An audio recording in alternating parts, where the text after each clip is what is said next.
అపోస్తలుల కార్యములు 20వ అధ్యాయం. ఆ అల్లరి అణిగిన తర్వాత పౌలు శిష్యులను తన యొద్దకు పిలువనంపించి హెచ్చరించిన మీదట వారి యొద్ద సెలవు పుచ్చుకొని మాసిదోనియకు వెళ్ళుటకు బయలుదేరను. ఆ ప్రదేశంలో యందు సంచరించి పెక్కు మాటలతో వారిని హెచ్చరించి గ్రీసునకు వచ్చెను.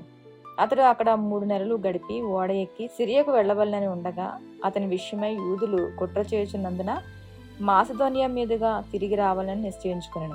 మరియు పుర్రు కుమారుడును బెరియా పట్టణస్థుడైన సోపత్రును, తెస్సలోనికీయులలో అరిస్తర్కును, పెకుందును, దెర్బే పట్టణస్థుడైన గాయియును, తిమోతియు, ఆసియా దేశస్థులైన తుకికు, త్రోఫిమును అతనితో కూడా వచ్చిరి.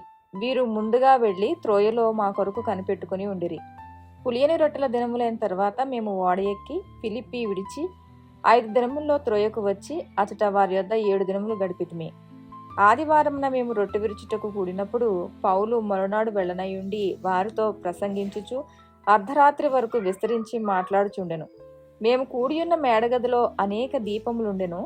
అప్పుడు ఐతుకు అను ఒక యవ్వనస్తుడు కిటికీలో కూర్చుండి గాఢ నిద్రపోయి పౌలు చాలాసేపు ప్రసంగించుచుండగా నిద్రాభారం వల్ల జోగి 3వ అంతస్తు నుండి క్రింద పడి చనిపోయిన వాడై ఎత్తబడెను. అంతట పౌలు క్రిందికి వెళ్లి అతని మీద పడి కౌగిలించుకుని, మీరు తొందరపడుకుడి, అతని ప్రాణం అతనిలో ఉన్నదని వారితో చెప్పెను.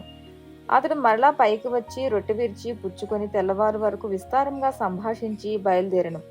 వారు బ్రతికిన ఆ చిన్నవారిని తీసుకుని వచ్చినప్పుడు వారికి విశేషమైన ఆదరణ కలిగెను. మేము ముందుగా ఓడ ఎక్కి ఆస్తులో పౌలును ఎక్కించుకున్న వల్లని అక్కడికి వెళితిమి. తాను కాలినడకన వెళ్ళవల్లని అతడు ఆ ప్రకారముగా మాకు నియమించి ఉండెను. అస్సులో అతడు మాతో కలుసుకున్నప్పుడు మేము అతన్ని ఎక్కించుకుని మితులేనేకు వచ్చితిమి.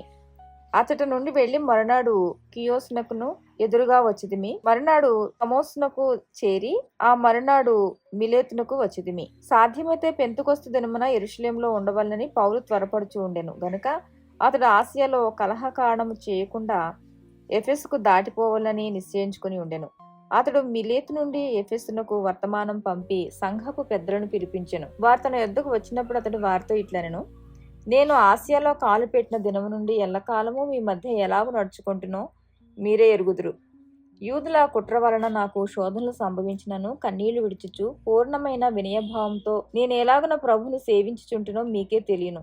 మరియు ప్రయోజనకరమైనది ఏదియు దాచుకొనక బహిరంగంగాను ఇంటింటను మీకు తెలియచేయచు బోధించుచు దేవుని ఎదుట మారు మనసు పొంది మన ప్రభువుని యేసుక్రీస్తునందు విశ్వాసం ఉంచవలనని యూదులకును గ్రీసు దేశస్థులకును ఎలాగూ సాక్ష్యం ఇచ్చుచుంటిమో ఇదంతయు మీకు తెలియను.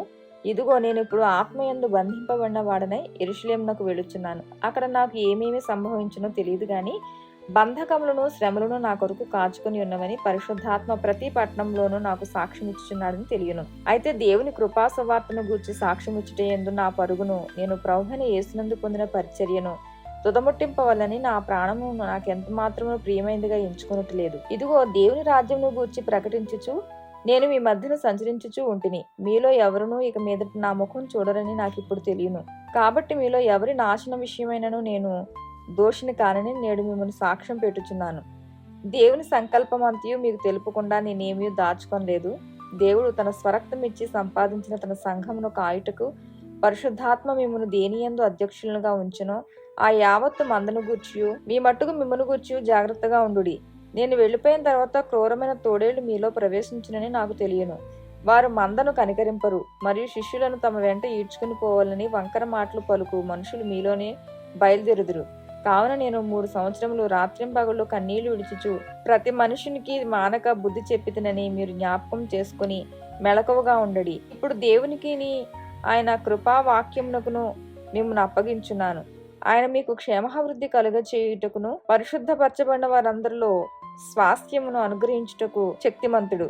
ఎవని వెండినైనను బంగారమైనను వస్త్రములైనను నేను ఆశింపలేదు. నా అవసరముల నిమిత్తము నాతో ఉన్నవారి నిమిత్తమును ఈ నా చేతులు కష్టపడినవని మీకే తెలియను. మీరును ఇలాగు ప్రయాసపడి బలహీనులను సంరక్షించవలననియు పుచ్చుకొనుట కంటే ఇచ్చుట ధన్యము అని ప్రభువైన యేసు చెప్పిన మాటలు జ్ఞాపకం చేసుకొనవలననియు అన్ని విషయంలో మీకు మాదిరి చూపుతానని చెప్పాను. అతడు ఇలాగు చెప్పి మోకాళ్ళుని వారందరితో ప్రార్థన చేశాను. అప్పుడు వారందరూ చాలా ఏడ్చిరి. మీరు ఇక మీదట నా ముఖం చూడరని అతడు చెప్పిన మాటకు విశేషంగా దుఃఖించుచు పౌలు మెడ మీద పడి అతని ముద్దు పెట్టుకుని వారు ఓడ వరకు అతని సాగనంపిరి. ఆమేన్.